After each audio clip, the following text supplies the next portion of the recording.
again, I just want to be done with school. Everybody's path, everybody's journey is going to be different. Like, not everybody's going to finish in 4 years. I saw that I was at my lowest and I truly needed help, or I was going to drop out. I want to encourage everybody and anyone to not feel discouraged when you need help. You're not alone. Take advantage of all the resources you can. Take advantage, especially if they're free. Free help. Don't think you have to go to college. It doesn't matter if it's community college or 4 year. As long as you get into education, you get that diploma, you get that degree in your hand. That's all that matters. If it wasn't for my advisor among other people in the building, I don't know where I'd be. For those who don't have a good advisor, you can definitely switch. It's okay to have a change of heart. You're not married to your major. Let's talk about the money. Let's talk about the funds. Where's the money coming from? How are we funding school? The most I've won in a collective is $20,000. You dropping gems right now. Hey, I'm trying. Like, I'm still figuring this out, but I gotta put people's on. What's good? It's your girl loveszn. Welcome back to my YouTube channel. We are here with a special guest, the one and only Doses of Shy. Hi everybody. Where can people find you? What's your socials? Yes, so you can find me on Instagram at Doses of Shy with an S. My account is still locked out, but we're not gonna talk about that.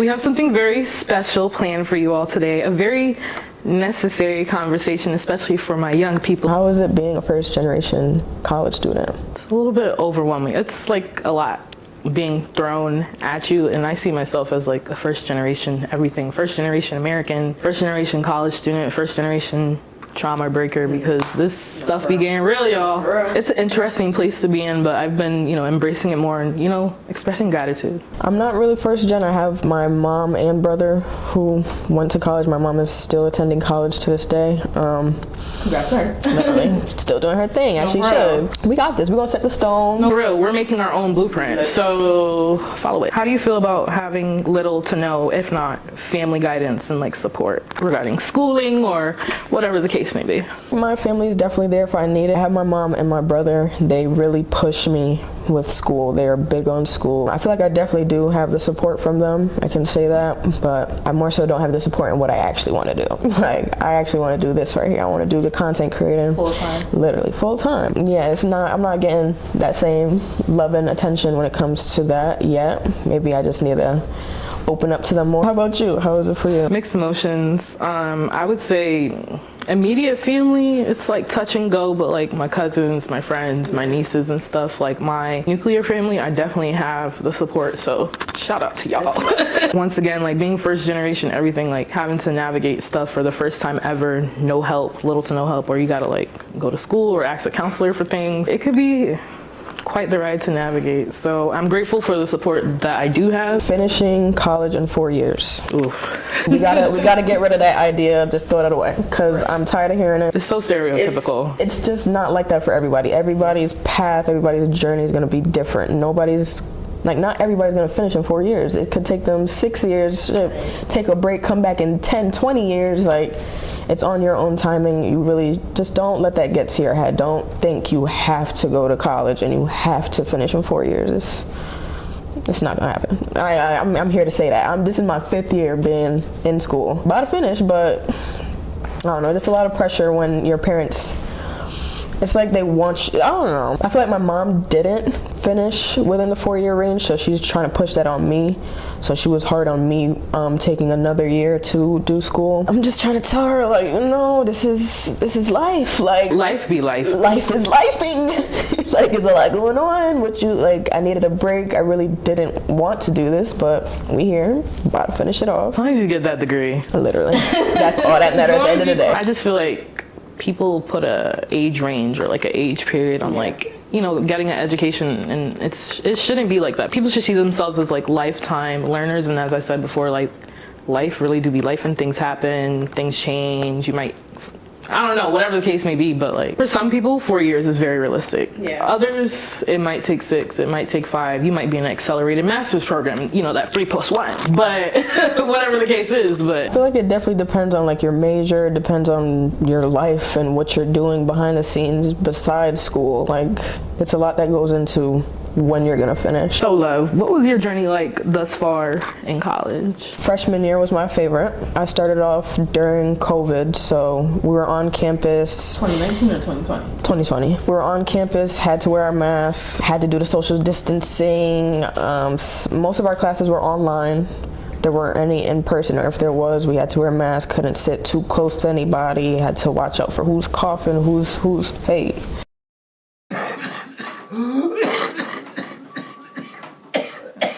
Even through all of that, freshman year was the best time. I can say that was the most lit we've had on campus. Just having fun and starting off our college years. Yeah, trying to figure this shit out. This is our first time in college, just living our lives, honestly. It's my 3rd day out here. Yeah. It's only my 3rd day out here. I don't know. Yo.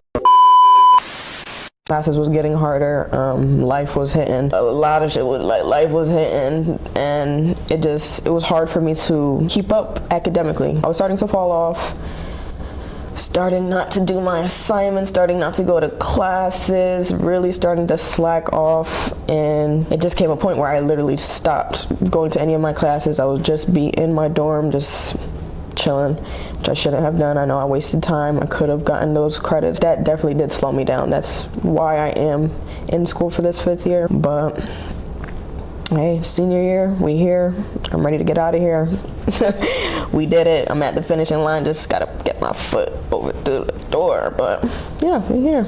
Wow. How about you? How was your journey? I graduated high school 2019, even though I don't admit that on the internet usually. 2019 grad, so I had a similar phase of like, okay, I'm in school, the pandemic is on the cusp, or it's on the rise, or damn, the pandemic is here. So social distancing, classes being canceled on campus, everything had to move to virtual, and I never took an online class before, so that transition was very much weird, and it was hard, like navigating Blackboard, trying to do Zoom and all that stuff when I'm used to doing things in person freshman year, and then all of a sudden it's taken away from me. That was hard getting adjusted to, but eventually I was fine. I finished out my freshman year in community college. Then sophomore year came, still sort of online. I guess the world was starting to get back into a better place. We're starting to have classes back again in person, you know, with the social distancing, the face mask. Eventually I did catch up. Yeah. I took classes at different community colleges, and eventually I found the one that I really liked, and I just finished out my journey there. I got my associate's degree this past May, and I'm a junior at UConn right now. So if there's a will, there's a way, and we're doing it, and quite well. I heard you talk about how you went to community college. How would you say is the difference with living on campus versus off campus? Well, with community college, the ones in Connecticut clearly don't have, you know, dormitories or anything of the case, so everybody's a commuter per se. So I was living at home, and as well as I also had an apartment of my own, you know, for an extended period of time, but either I was by myself or with family. But I don't know, like, you kind of have to try harder to make friends because you're a commuter, or like stay longer on campus for events or to talk to people. But me, initially, I would just go to school and go home. I would not talk to anybody. Don't look at me. I'm not socializing. I'm not stopping at no booth for no club. Like, leave me alone. That sounds like me.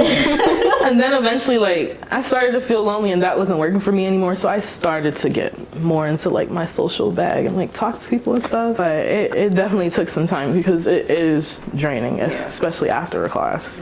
But how's your experience living on campus? For sure loved it. I feel like my biggest takeaway from being on campus is my dorm. Like, I just love having a dorm, having the freedom. You have a single dorm, or you had a roommate? So starting off freshman year, they start you off with a roommate in that small little old closet room. Sophomore year, I believe I had 3 other roommates. So you were in a suite? Suite, yeah. Okay, not bad. Yeah, I love the suites, yeah. Because I hated sharing the bathrooms with the whole floor. That's nasty. Yeah. I hated that.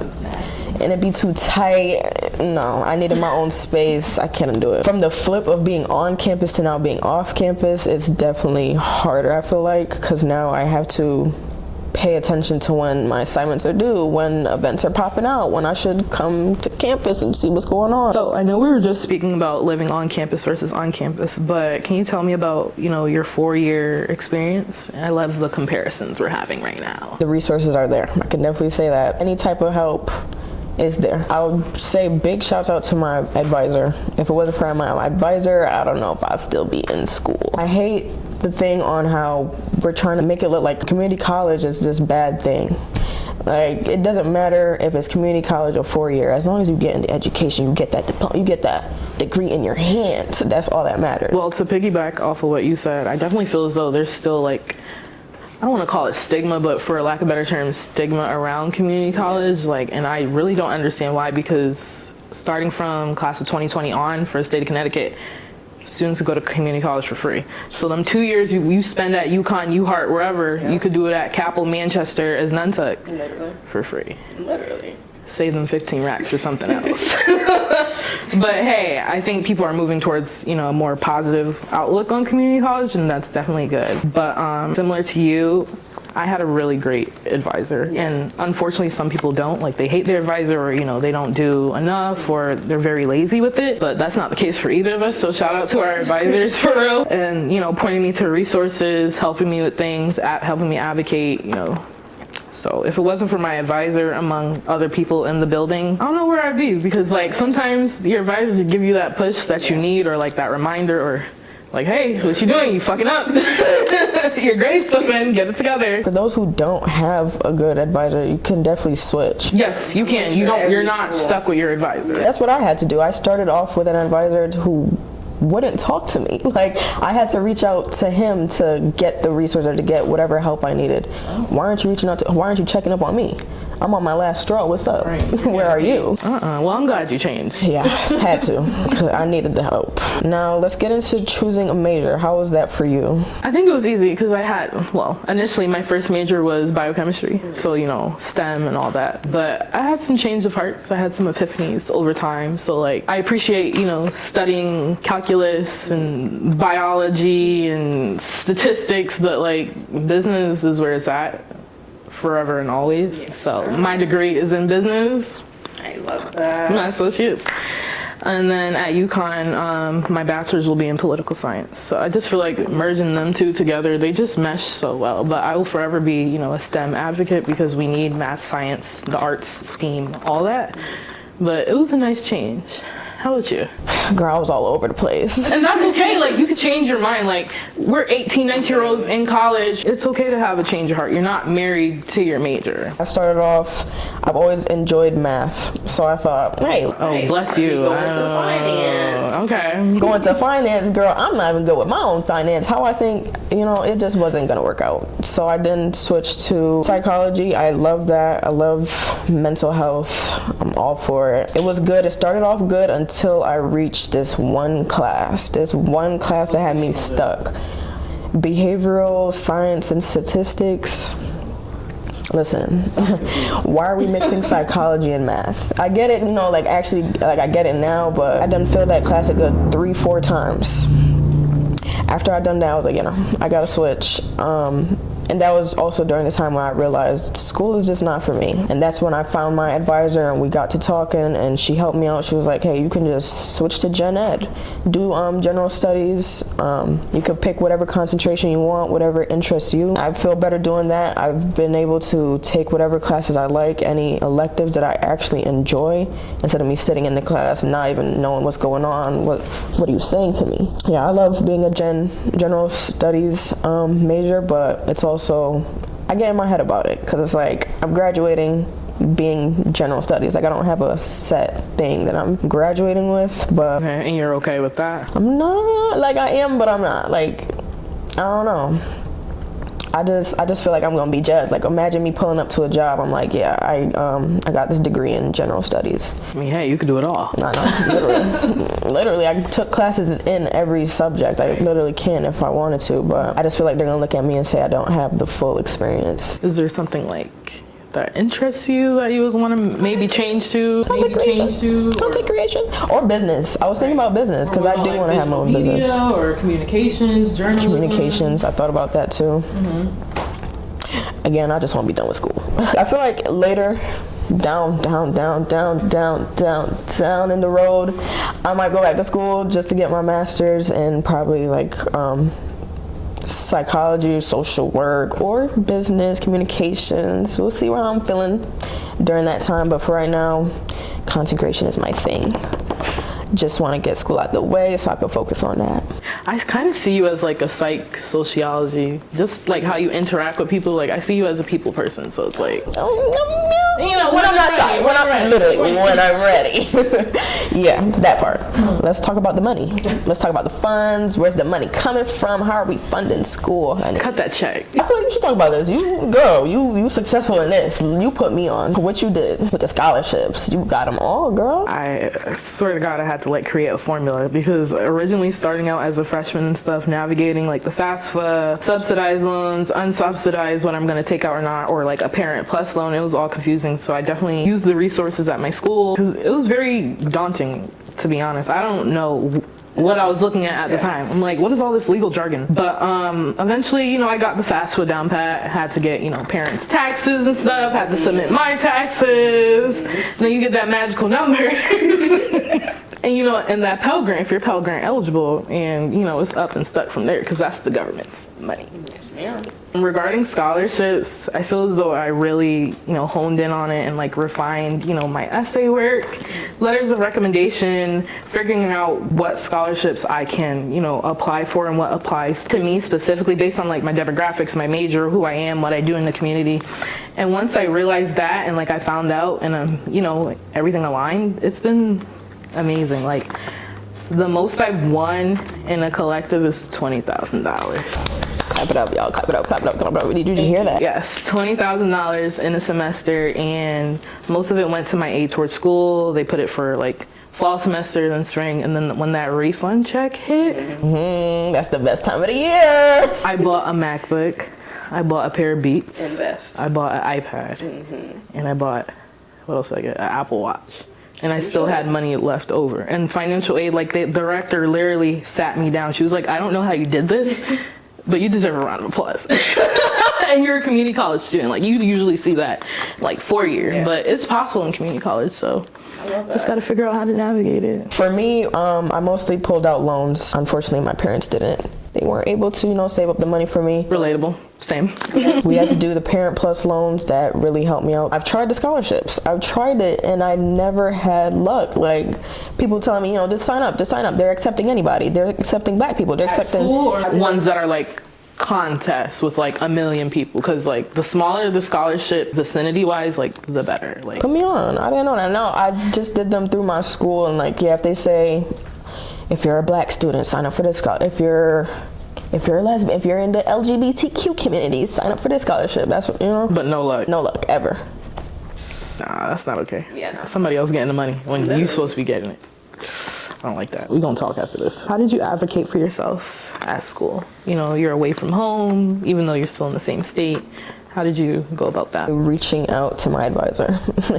Reaching out to my advisor was my way of advocating for myself. That was me speaking up for myself. I saw that I was at my lowest and I truly needed help, or I was going to drop out. I went to this lady, poured my heart out, and she was there every step of the way. She's checking up on me every second. I'd say, you know, look through your advising center. See who you feeling. See who can really help you out, and reach out to them. Get that help, girl. Get that help. I know it's hard, because I'm for one who hates asking for help. Like, I will struggle till I'm down on my knees on my last. In that moment, I knew school is nothing to be playing around with. Like, this is money. This is money coming straight out of wherever it's coming from. Like, it was hard, but had to speak up for myself, had to get all the resources I needed so I can get up out of here. How about you? I'm so proud of you for like realizing you needed help and actually saying something, because nobody should ever suffer in silence. I had to eventually, you know, find my voice as well. I used to be very introverted, believe it or not. I might sound like I'm like, yeah. Just finding the proper people to talk to, and you know, we already established that advisors are, you know, a safe space for students to come to, but talking to other people on campus, like being cool with the librarians, being cool with, you know, access disability, listen, being cool with the deans, because the dean, if you got a good dean, the dean gonna come free for you. Establishing, you know, meaningful relationships throughout the school, throughout campus is important. You're not alone. Even professors, I had that too. One professor who I just met last semester. On my 5th year, I'm meeting my one professor who I actually connected with, who I felt safe with, and I love that girl. Now I use her for my resources. I could email her whenever I need that. For sure, I would say it's important to Find that one professor, find that one staff that you feel close to, connected to. Talk to them. They're here, they're listening, they getting paid for this one way or another, so use them. You show up to class. Literally, use them. And then even for when it goes for recommendations, you're gonna need that when you get out of school. So definitely, I feel like getting that connection so you can have the recommendations to put for them jobs. Get it soon, get it right now. Yesterday, actually. To piggyback off of you, like having a great relationship with multiple professors in different classes so they could speak to you in like different lights, as well as not being afraid to like stay after class, whether it's a couple minutes or, you know, getting there early, talking to your professor, even saying like good morning. Believe it or not, it makes somebody's day. Hopefully it makes yours. Good morning. But yeah, like having people that will go to bat for you, whether it's a recommendation for a scholarship, a job on campus, off campus, whatever the case is quite important. I do want to add, having a LinkedIn profile too. Do you have a LinkedIn? I do, but I don't be updating her, so put me on. I'm gonna need you to. I know I should. Yeah, we gonna be after. But yeah, guys, do not sleep on LinkedIn. Like most of the opportunities that you see me like receiving and like the blessings, it's because of my LinkedIn network. Like I see somebody repost something or somebody tags me in it, or I just see something on my timeline and I just jump on it, and the universe be working how it should be. So for those who don't know, like what is LinkedIn? What do you post on there? Like how does that go? Yeah, so in simple terms, a LinkedIn is very much so a professional Facebook. It's for students, it could be for professors, it's like for young and older professionals. You can post videos on it now, you can post pictures, you can do a lot on LinkedIn, believe it or not. Literally, you can repost people's things, you can have different reactions to a post, like, love, support, celebrate, clap. Yeah, I think LinkedIn is popping, personally. How do you go about like asking for help? I'm more of an in-person person, so as long as my advisor is free, I'm pulling up on her. I go straight to her, literally. Okay. Either that or I'm emailing. Yeah, I make sure I just get my point across. Whatever I need help with, just say that. Like, you shouldn't really overthink it. This is for you. Like, you're getting the help for yourself. You know, just ask for what you need. And I know I'm saying this, and it's crazy I'm saying this because I did struggle with this at a time, but the help is out there. It is, and it's just waiting on you to receive it. For me, being very reflective, it's all our first time on this earth. We still trying to figure stuff out to this day. So I want to encourage everybody and anyone to not feel discouraged when you need help, no matter what the help is, whether it's mental health resources, you know, you need access to your school's pantry, you have questions about your health, you need to talk to the nurse or go to urgent care. Like, get the help you need. Do not suffer in silence, do not struggle in silence. And for me, I've been in therapy for over 10 plus years. Maybe you could tell. Can you tell? You know you're healed. I feel the energy. ING, Forever. you know, in progress. Yeah. But yeah, like, don't feel like you have to do it alone, because you don't have to. And the world needs you. No, for real. For sure, take advantage of all the resources you can. Take advantage, especially if they're free. Free help. I'll take that. Let's talk about it. Let's talk about the true friends versus associates in college. I feel like they say, this is cliche, but I feel like college, or just even after high school, is when you truly find your true friends and you lose the fake ones. Like, I started off college with a whole group of us. It was a whole group of us. I'm about to end off college with only like a handful of people. Like, it's not that much people. It's like, you can't trust everybody, bro.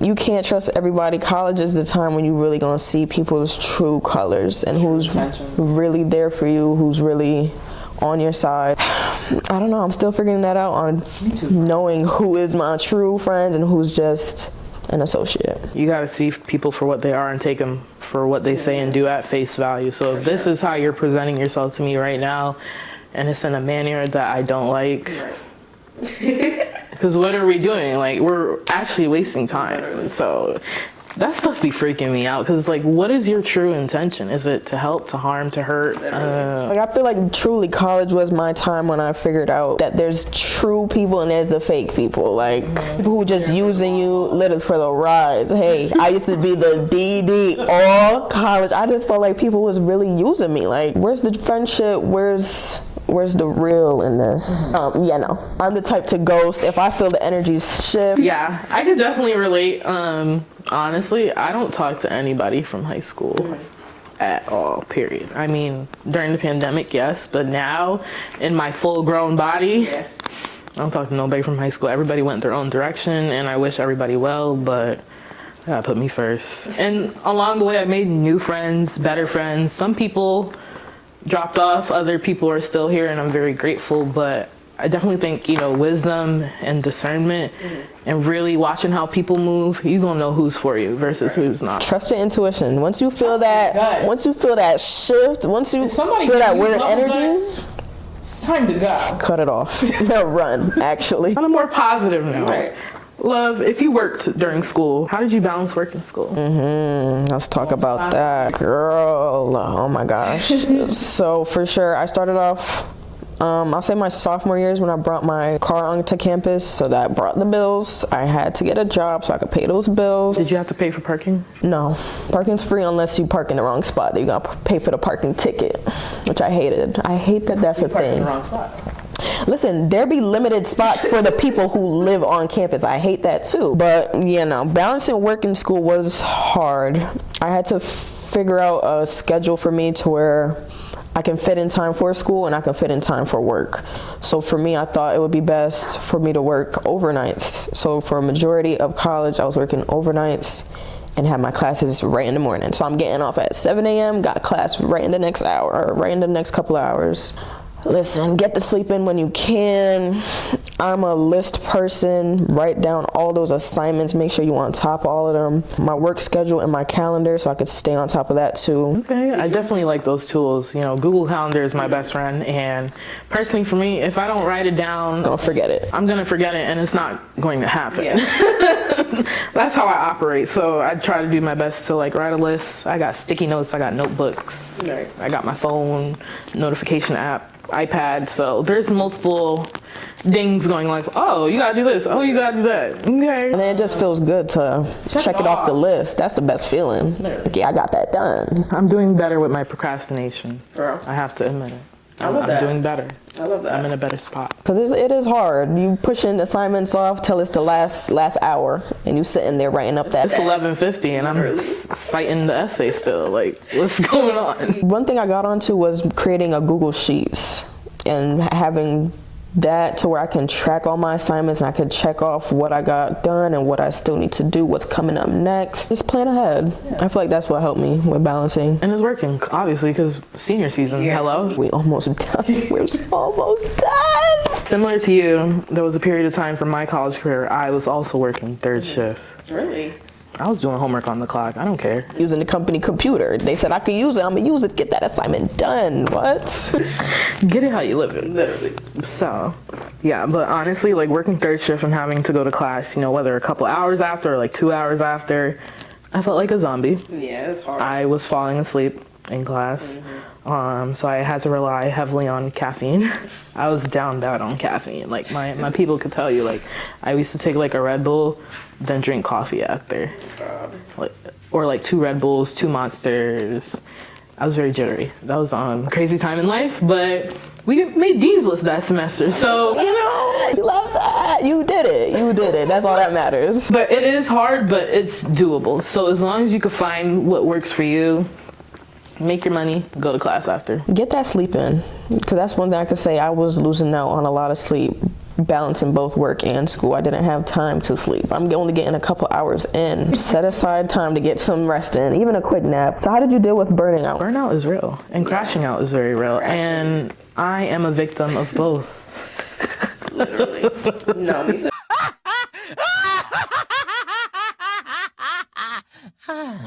Literally.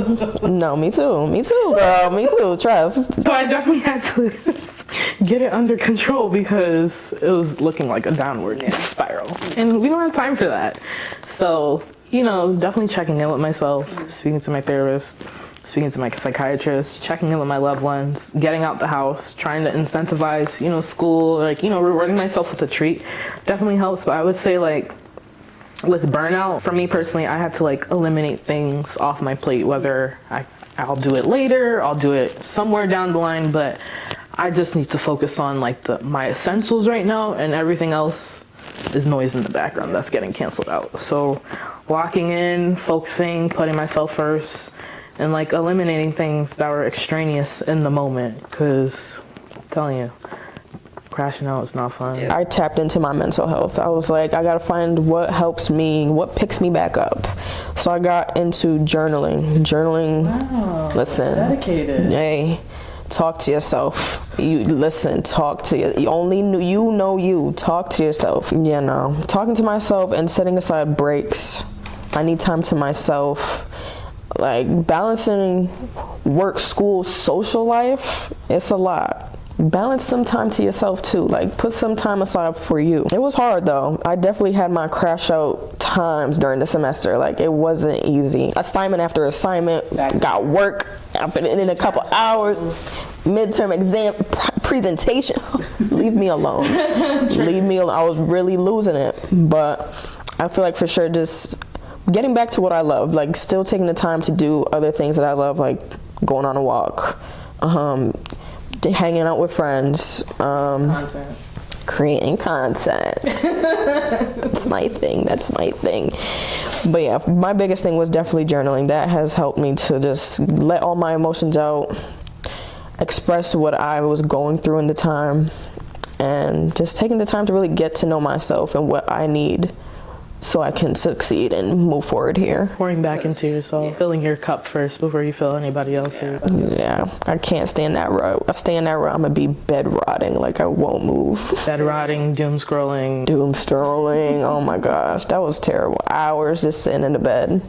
Sometimes it helps, other times. Okay, so speaking of burnout, let's talk about physical and mental health maintenance in college, because it's definitely a doozy for everybody. Everybody got a different story. People are going through different things, and you just don't know what your friend is going through. My biggest thing that I picked up during college was going to the gym. That is what kept me happy. That's what kept me going. Physical and mental health is very important. Take that time, really figure yourself out, really figure out what you need to move forward. I needed the gym to get me up. The gym is what made me like, yeah, go to the gym and then I'll go figure out or finish whatever assignment.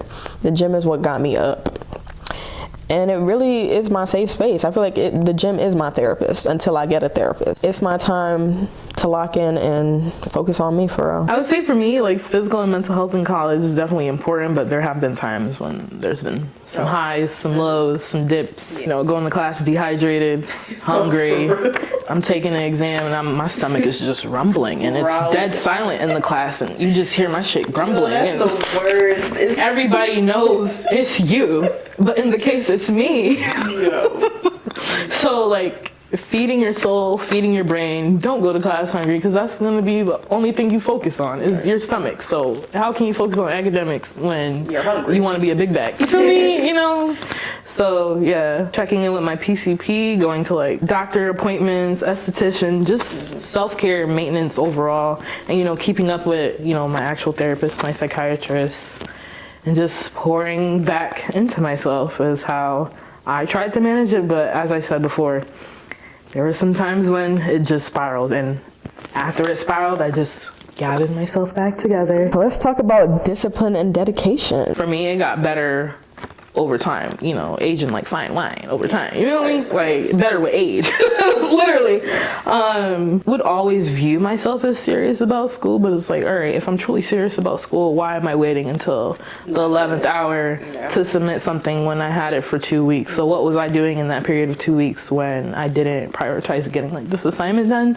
So like stopping myself in my tracks to be like, all right, what are you doing? Are you being productive right now? Do you need a break from studying? Switch on, switch off, do work, take a break. That definitely got better over time, clearly. And like figuring out what I want out of this life. What are my goals? What do I love doing versus not doing? And like where I see myself. And like, you know, manifesting is also a huge thing. I feel as though that helped me, you know, better align with my goals and myself and to like figure out what Cheyenne truly wants. So definitely, as you said earlier, you know, getting to know yourself, spending time with yourself and like figuring it out, because college is not something, as well as, you know, your physical and your mental health, to just vibe off of. Like, we don't go off of vibes at all. Not with those two. No. Yeah, no, I agree. For sure. Discipline was hard, though. It is. You have to be consistent when you're disciplined. I would tell myself I finished this assignment and I could go on the phone, or I would finish up the next day, and I just wouldn't finish up the next day. And it's like, you really got to hold yourself accountable for real. Timing yourself. If you're going to take that break, time that break and actually lock back in once that break is over. And when it comes for dedication, if you love it, go after it. If you love it, do what you got to do to get to that point. Like, don't give up on it. Like, you got to do what you got to do. You can't half-ass it. You got to do it full through. You dropping gems right now. Hey, I'm trying. Like, I'm still figuring this out, but I gotta put the people's on. Like, that's okay, but we have to put the people on. We cannot gatekeep. No, for real. We're about to finish it, so we gotta put the youngins on. Empower the youth. With that being said, love, throughout your college journey up until today, how have you locked in with intention? Once I've truly figured out what I wanted to do with my life, which I'm still figuring it out, but once I really figured out what I truly love and what I want to get out of this, and I was like, yeah, no, it's time. It's time. I gotta stop playing. I gotta actually show up to class. I gotta actually do my assignments. Like, I'm really just trying to get out the door. Like, and the only way I could do that is if I finish my assignments, get the assignments in, get the test.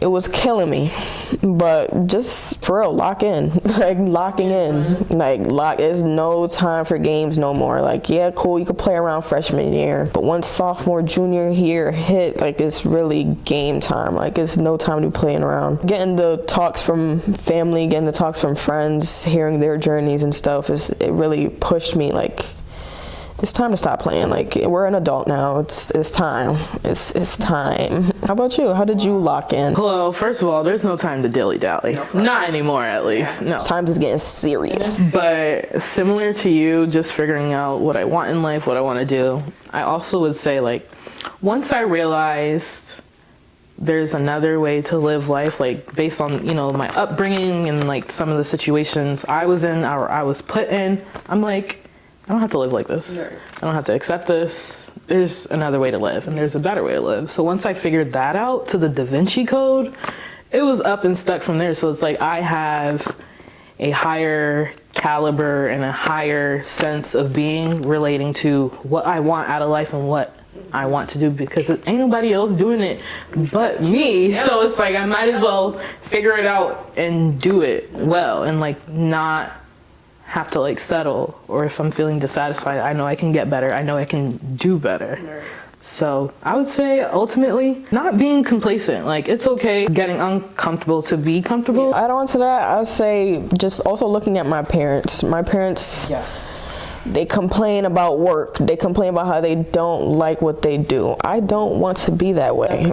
I want to end off with something that I actually love doing. I don't want to dread going to work. I don't want to dread getting up and doing what I have to do. No, I want to love this shit. Like, so once I figured that out, I'm like, you know, I don't care what other people want me to do.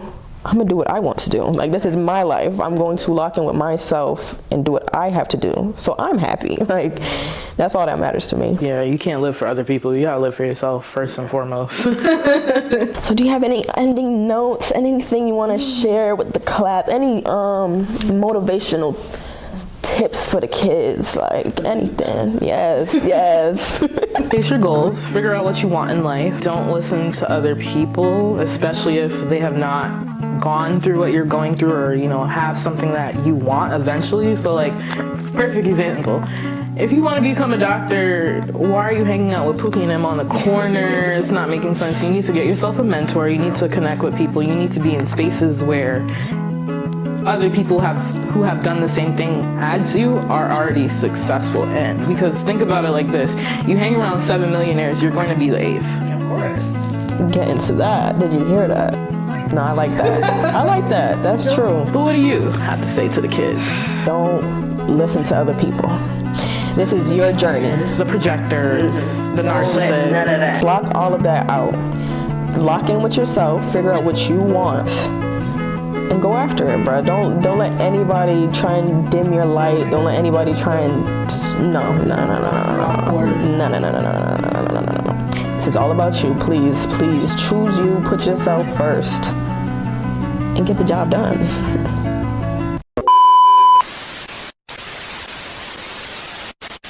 But it was nice. Like, I really loved this. No, for real. Oh my God, part 2.